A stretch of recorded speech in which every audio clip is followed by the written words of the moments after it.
Hello, everybody, and welcome to episode 1 of our playthrough of King's Quest II, Romancing the Stones. This is the AGD Interactive Remake. The game was originally released in 1985 by Sierra Online. I played it when I was very young, but AGD Interactive has done a free remake of the game with updated graphics and the point-and-click interface. So the original game was text parser only, so you could play the keyboard, type in actions. So now you've got a mouse and you can click through actions.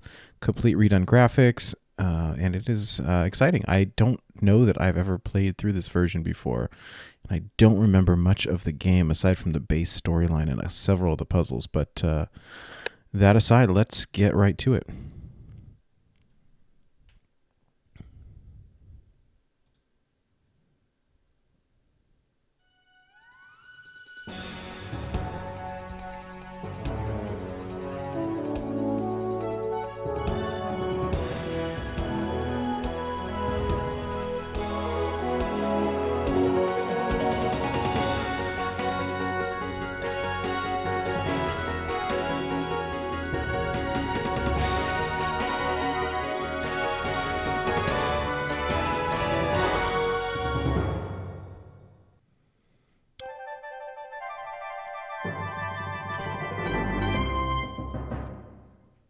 So when we last left off King Graham at the end of King's Quest I, he was Sir Graham, the knight, who had fulfilled the king's request, found the 3 missing treasures, the king had died, and he became the king. And that's where we left off, is Sir Graham the knight is now King Graham of Daventry.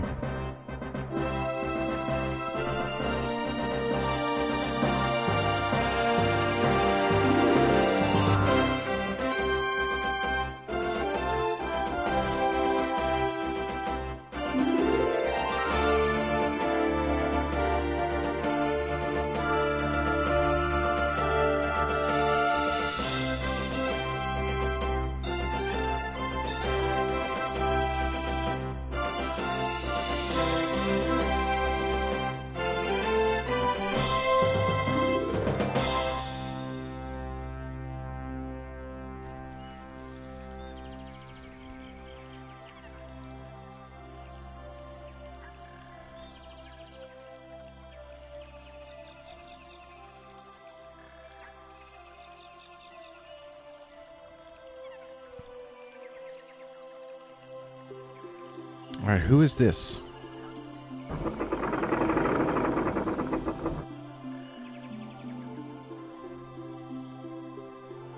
Oh, Graham looks so bored.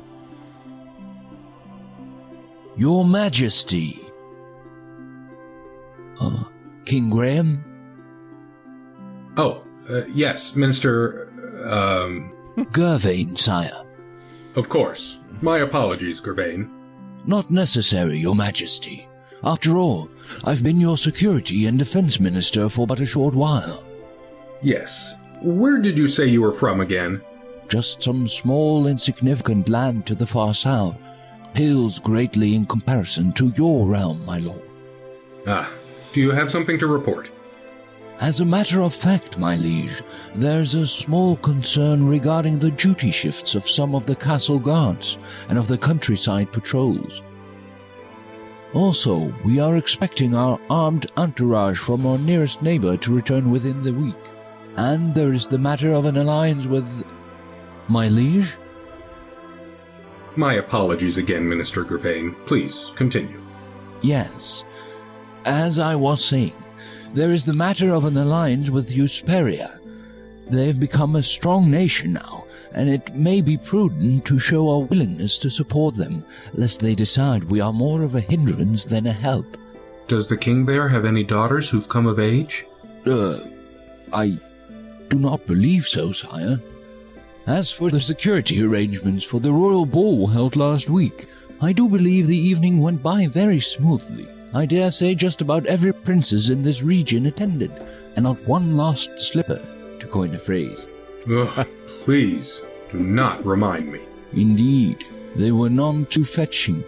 Would you like me to go over your plans for today, my lord? Very well. Oh, forgive me once again. I am afraid that my mind wanders much these days. I wonder if my predecessor experienced times like these. No doubt. Though I did not know King Edward the Benevolent personally, I understand he was a happy and astute man during his married life, before his wife passed away, that is. If I may be so bold, perhaps my lord is feeling that certain rooms in his castle are somewhat sparsely filled.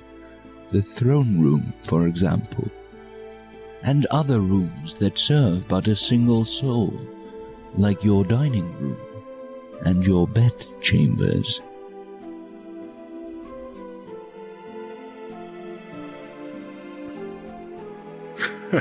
Perhaps, but I do fear I've met no such candidates that would fill the rooms you have mentioned.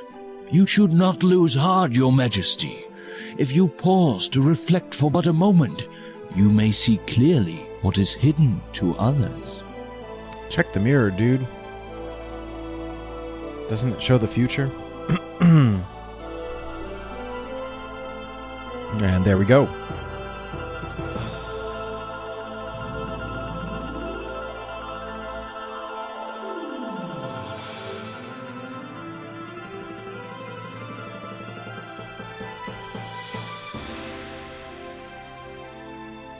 You gaze into the mirror.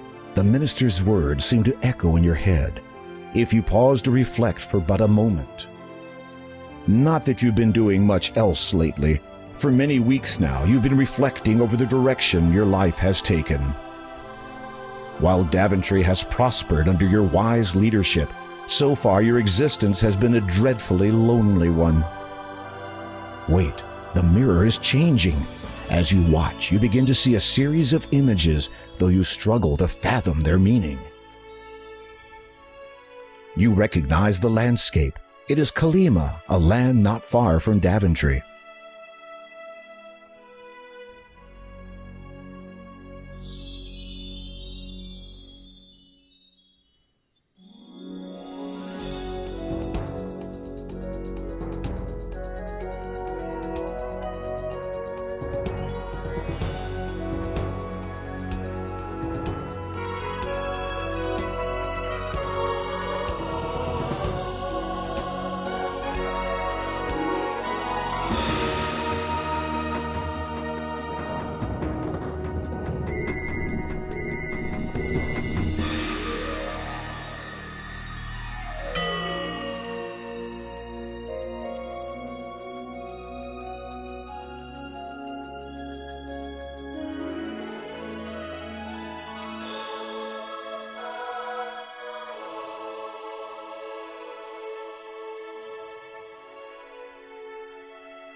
You see the most beautiful woman you have ever set eyes upon.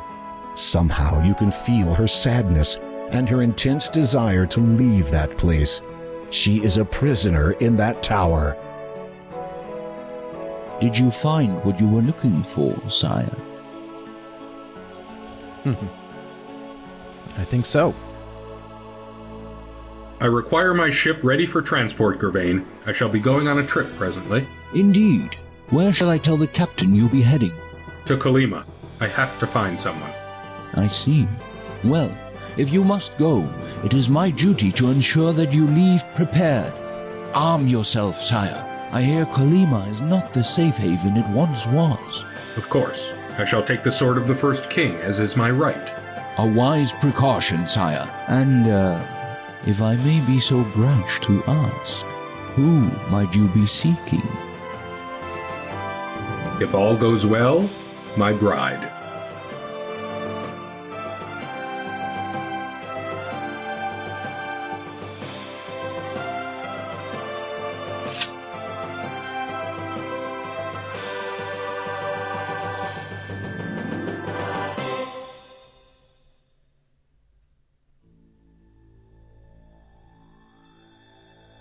Oh, we get to learn a little bit more.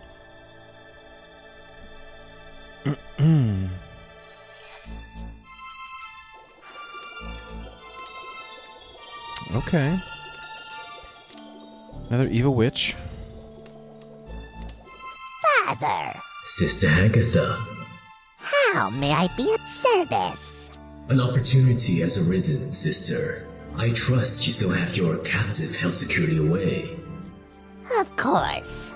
A bit cruel keeping her locked away like that, do you not think? No. How dare she flaunt her beauty in front of all to see? Her foolish male admirers see her and forget that I was the most beautiful of all in my day. And in your own special way, you are still beautiful. You devil! That is not an unfair description. Now, you mentioned a service, I believe. Yes, the King of Daventry has advised his faithful minister that he shall be departing for Kolyma presently. On a quest, you might say. Really? What kind? The kind that involves sticking his neck out to rescue a damsel in distress. And what have I to do with his neck? Put simply, my dear, sever it. Who is that?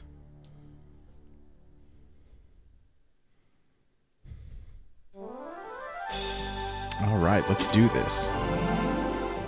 A day's journeying from Daventry has found you by the shores of Kolyma. Your ship, the Grand Thor, and its crew have deposited you and will return the day after tomorrow. Hopefully, this will give you enough time to locate and release the imprisoned woman you saw in the magic mirror. I'm gonna have to hurry. Okay.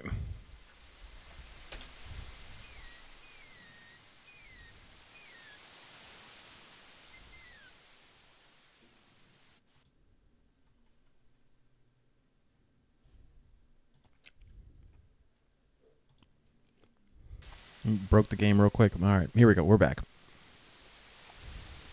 A length of rope lies next to the crates at the end of the pier. Some crates have been unloaded at the end of the pier. You do not know where they came from, except certainly not from your vessel. The labels are in a foreign language you don't understand.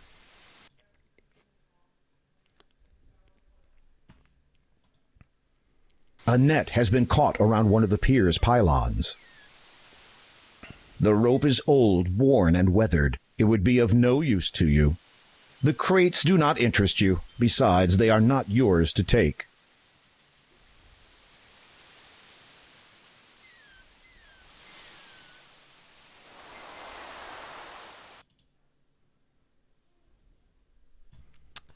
Huh, why does it keep doing that?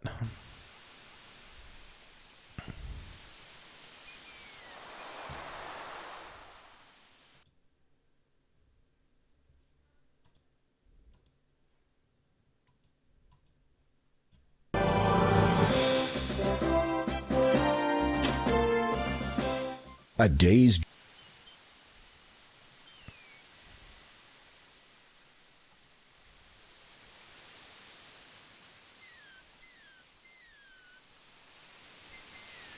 A length of rope lies next to the crates at the end of the pier. The rope is old, worn, and weathered. It would be of no use to you. Some crates have been unloaded at the end of the pier. You do not know where they came from, except certainly not from your vessel. The labels are in a foreign language you don't understand. The crates do not interest you. Besides, they are not yours to take. A net has been caught around one of the pier's pylons.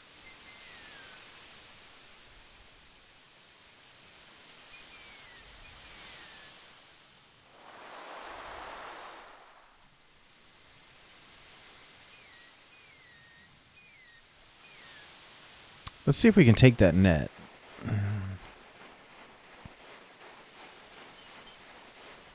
You untangle the net from the pylon and take it with you. One whole point. All right.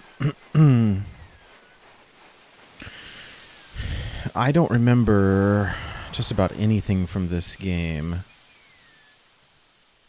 So this one, I think, will be a more interesting playthrough. One of the pickets has fallen loose from the rickety fence. The fallen picket feels reasonably sturdy and is pointed at one end. Believing that you may find a use for it, you retrieve it and carry it with you. A picket fence extends onto the beach a short way. This big tree has usurped the row of pickets that once stood here. You do not want to carry around a row of pickets. You get a feeling for the area.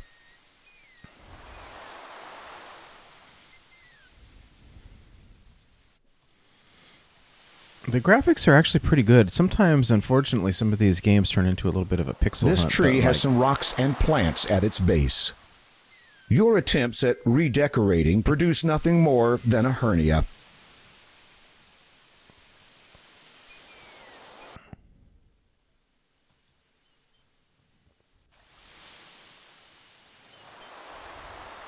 You notice a log lying on the beach. And what do we learn from King's Quest 1? Always look inside logs. You look under the log and discover a clam lying beneath it. You pick it up. This is just an ordinary clam shell. There doesn't seem to be anything special about it. You open the clam and discover, to your surprise, a dazzling pearl. Of course. It appears to be an ordinary fence picket. Its pointed end reminds you of a stake. The fishing net is fashioned from a material that is unfamiliar to you. It is well made.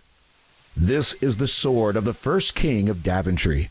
It dates back almost 1,000 years and has been passed down from king to king since that time. Try not to damage it. A magnificent clear crystal is embedded within its hilt.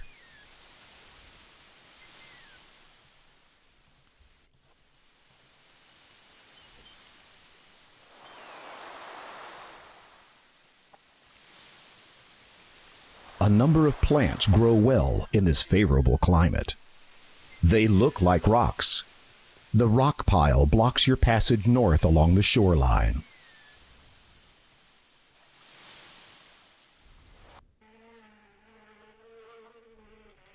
The meadow becomes rather sickly and ominous in this area.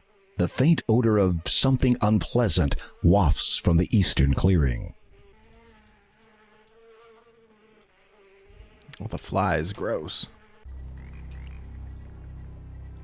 This is a dreary, oppressive swamp. Everything here seems to be growing near foul-smelling water. Very little light manages to filter in through the thick canopy-like leaves from above. The dark water looks foul, and it reeks of something even fouler. You strongly suspect that it may be tainted by poison. All right, well, let's not go in.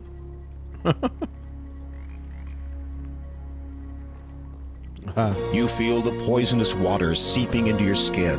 Its potency takes effect immediately, and you perish within seconds.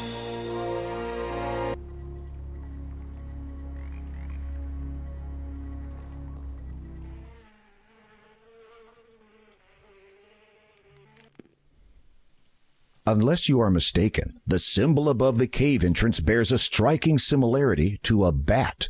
A shiver runs down your spine as you look at it. It's almost as if some dark force were radiating from it.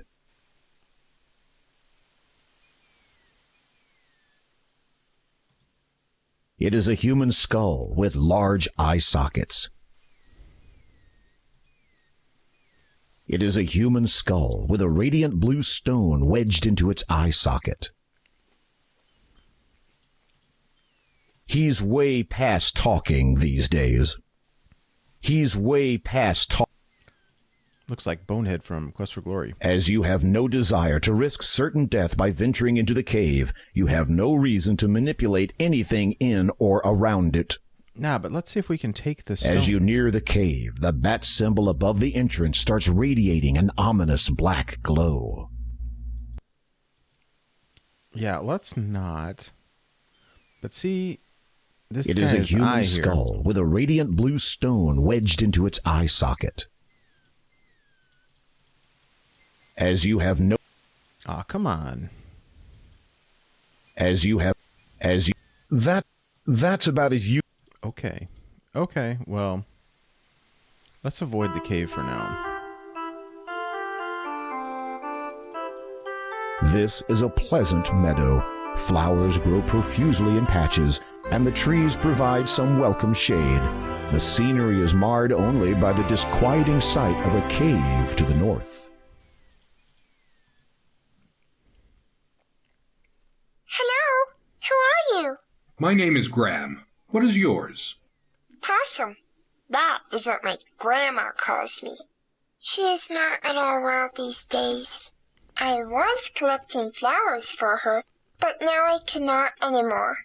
Why is that? My basket is missing.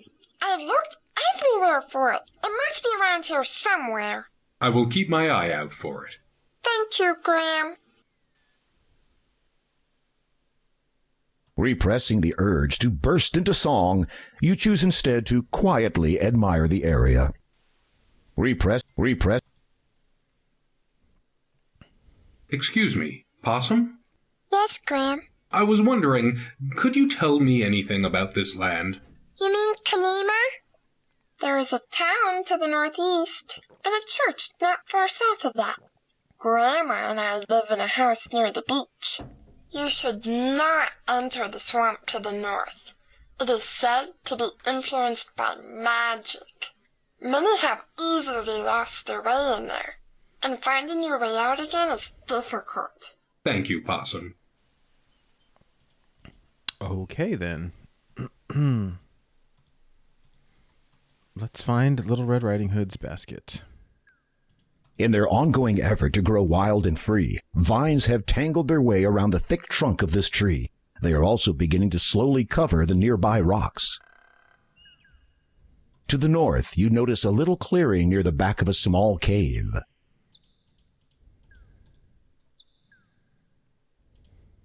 A log lies on the ground, apparently forgotten by whoever cut it from the nearby stump. A tree, now not much more than a stump, has presumably been reduced to its present size by a woodcutter. The rear of a cave dominates this area. To the east, the darker expanse of weirwood forest begins. A big leafy tree grows well, even at the rear of this cave. You look under the log, but find nothing. It was a good idea, though. As it is heavier, denser, and larger than yourself, trying to move it would not be such a clever thing to do. It would be fun to swing on the tree, but you have better things to do.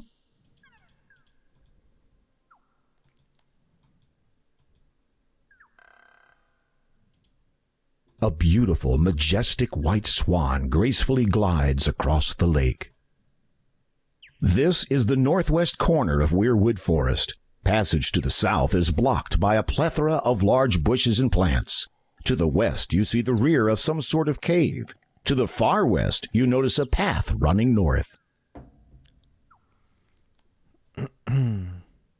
What an adorable baby swan. Any wisdom that this swan has learnt will sadly never be shared with you. Okay.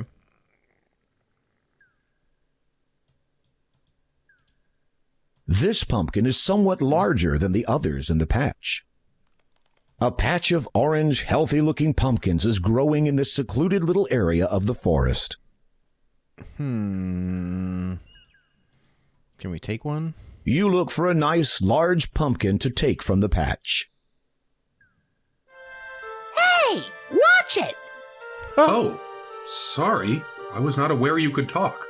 Likewise. Anyway, be careful where you're treading. You're spoiling the good soil by standing so close. And I got 8 kids to feed. You glance at the smaller pumpkins. These must be her children. I only count 7. Yeah, well, I had 8. Then some strange man who spoke even stranger came by. He claimed to be a hortico. Claimed to know a bit about plants. I let him take a look at my little darlings. Anyway, before I knew it, he'd gone and pinched one of my babies. Took off towards the town, he did. Of all the naive. Just because we're plants doesn't mean we don't deserve any respect. I am sure that is true. Pardon me for asking, but how did you come by the ability to talk? With a question like that, I might ask you the same. I was only... I don't take it personal. That old witch Agatha cast a spell on me so I could guard her precious possessions. Hagatha?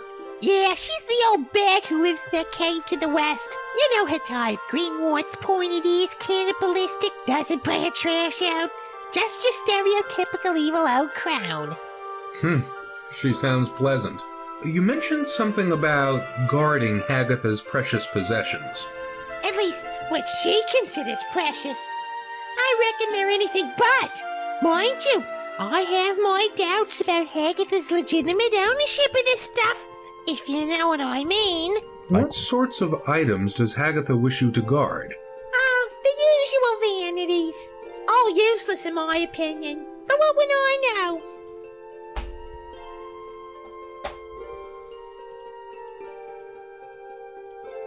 The mother pumpkin looks distressed. You decide not to interrupt her at the moment. Okay, well, mental note, let's get the baby pumpkin back. Okay, path.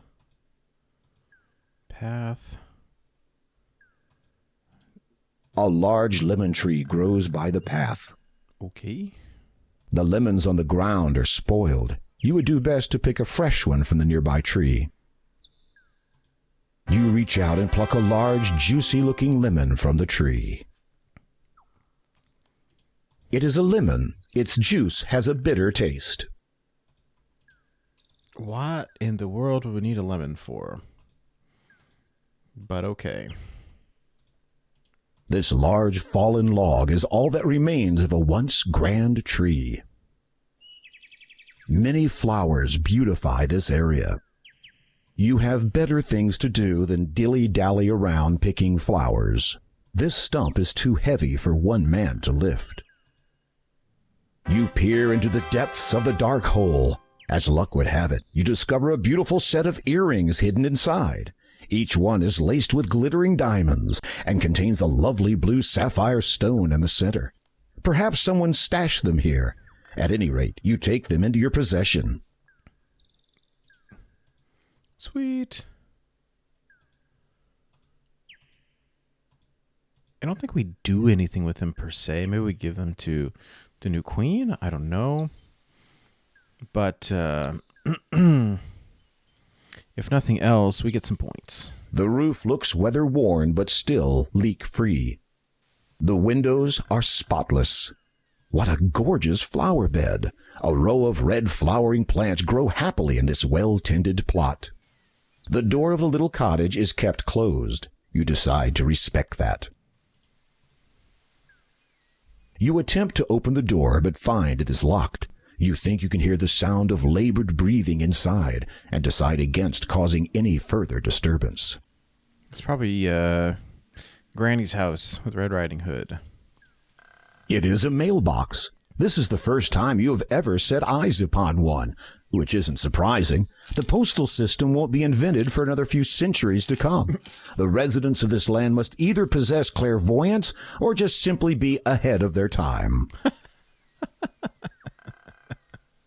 You open the mailbox. Inside there is, incredibly, a letter addressed to the resident. You decide to leave it in there. A card has been dropped in it also. You read it. Have you been missing church services lately? How long a while since your last confession? There is still time yet to repent your sins before the final hour. Come to the Church of Kolyma to pray for your own salvation or just make a donation. Put your faith back into the church and walk the path that has been laid down before you. Hours from dusk till dawn.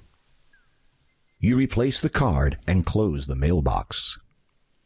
Well, I don't get any points for that.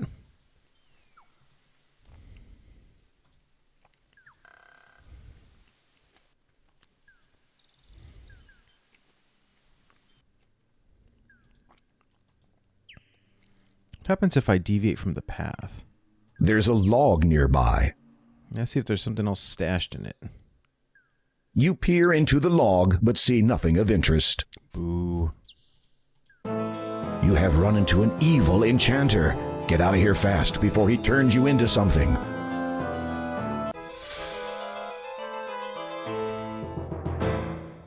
Did I make it? Oh, barely. Good. This large fallen log is all that remains of a once grand tree. You peer into the log, but see nothing of interest.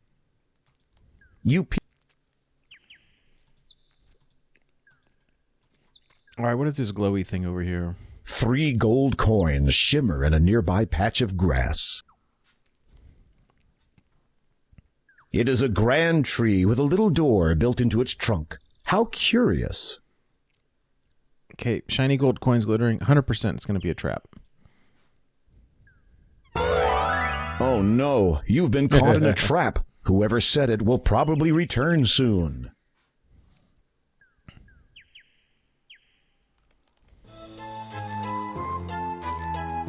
Big shocker. Ah, marvelous.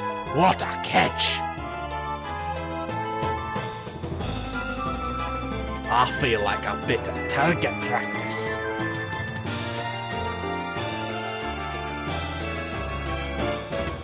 There are safer ways to trigger a trap, or didn't you notice it? Oh no, we noticed it. I didn't think about triggering it though. 3 gold coins shimmer in a nearby patch of grass. You notice a thick rope dangling loosely against the trunk of the tree. Upon closer inspection, you see that the rope actually runs away from the tree and into the thick grass on the forest floor. This is obviously a trap. Uh-huh. High in the treetop, a rope is tied to a branch. Okay, so what do we put a stick in it, or can we cut the rope?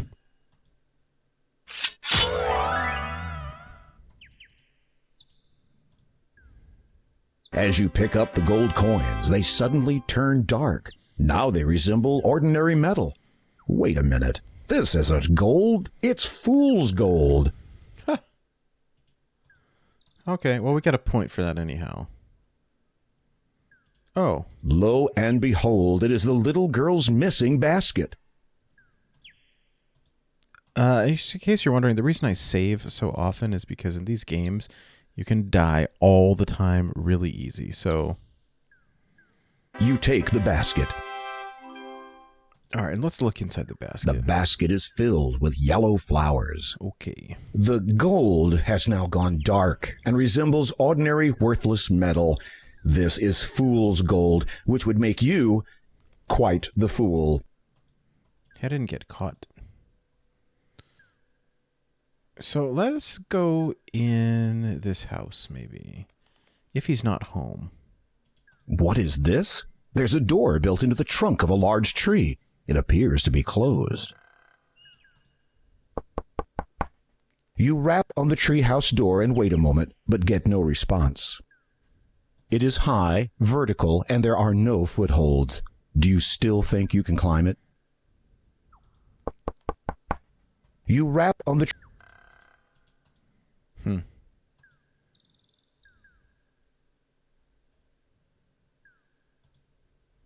You have come upon a quick little dwarf.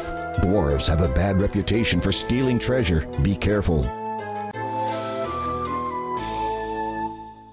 Okay, I got away. He's the owner of the house who set the trap, right? So let's go try to find Riding Hood again so I can give back the basket. Oh. It is a baby bird, and not a terribly pretty one at that. You should stand in the water if you want to try that. Okay, so these King's Quest games in general... This water feels wet. This water...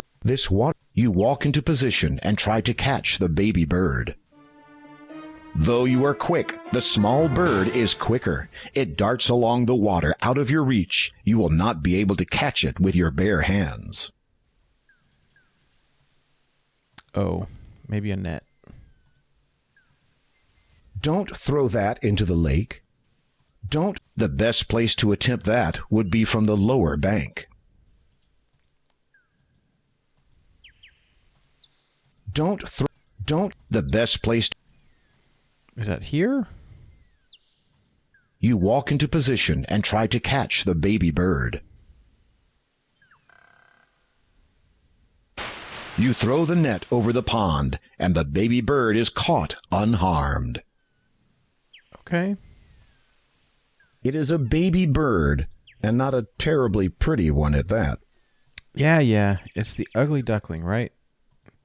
And we're going to return it to the swan. You have run into an evil enchanter. Get out of here fast before he turns you into something.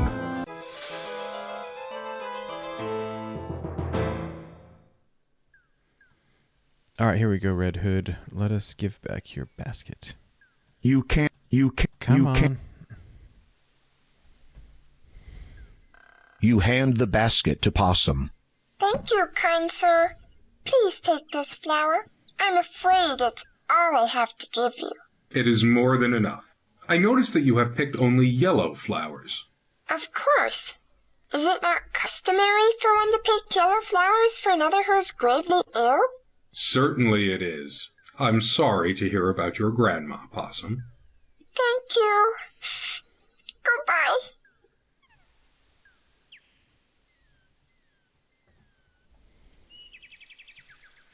The yellow flower is very pretty, but has a sickly smell.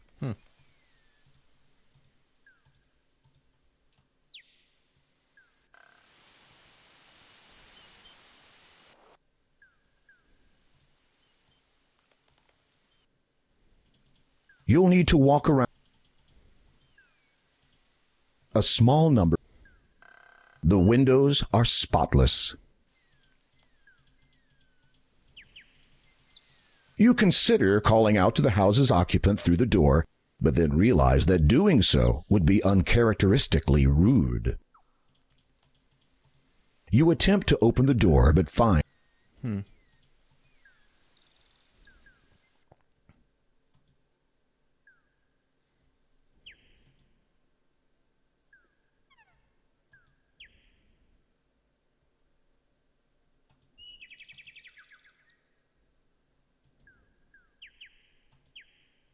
Where was the swan pool? Was it? It's right over here somewhere, right?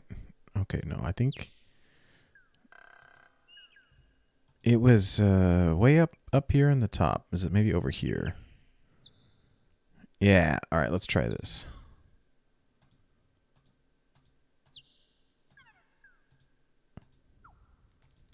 you release the little bird into the pond.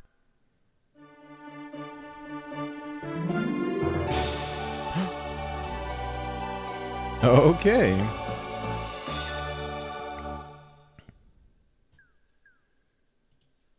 This is the northwest corner of Weirwood Forest. Passage to the... You pick up the white feather and put it carefully away. It is a swan feather of the purest white you have ever seen.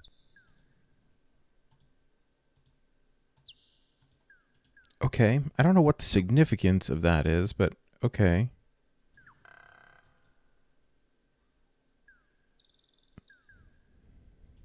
There's nothing interesting about this old log. Don't bother. The sign reads, Town.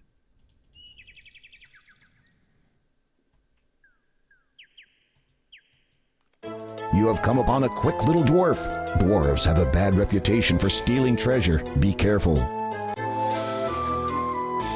I make it?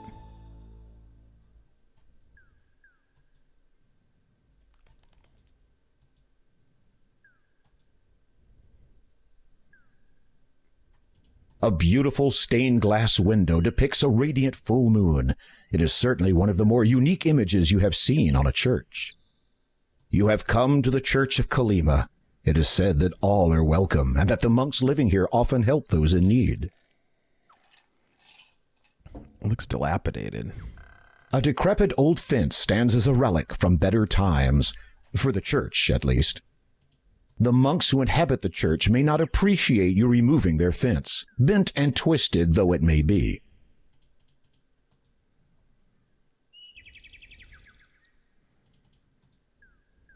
The door appears to be barred from the inside. The church must not be open at this time. Okay. Did I lose anything? Did that guy steal anything from me? I don't think so. Okay.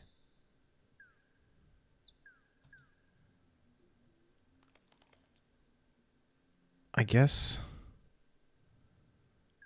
we've made it to the town. We're just about here, but let's call it an end for this video.